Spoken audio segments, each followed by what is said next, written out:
بس لدينا في مصر محض هراء والله. لدينا في مصر البعض اللي بيطلع يقول لك ان الزمالك اتاخد مكانه. الزمالك اتاخد مكانه ده بجد؟ الزمالك اللي السنه اللي فاتت فاز بالسوبر الافريقي على حساب الزمالك اتاخد مكانه ده بجد؟ الزمالك اللي السنه اللي فاتت فاز بالسوبر الافريقي على حساب بطل افريقيا الماضي ثم فاز في نهايه الموسم بالكاس على حساب بطل افريقيا الحالي اتاخد مكانه؟ الحقيقه ان انا لما بشوف الكلام دوت بحس ان هو بيعبر عن كلام سطحي. اتاخد مكانه. الحقيقه ان انا لما بشوف الكلام دوت بحس ان هو بيعبر عن كلام سطحي ينتقد اللي بيقوله قبل ما ينتقد غيره.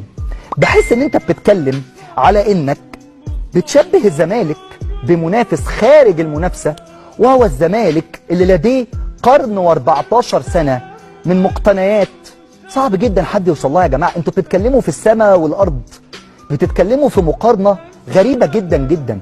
مين ده اللي ياخد مكان الزمالك يا اساتذه؟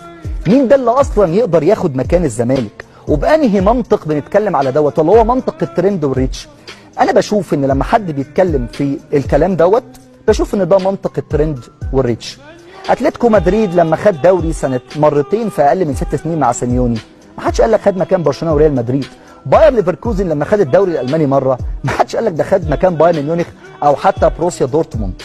الميلان ما حدش، انا كنت بهزر يعني طبعا.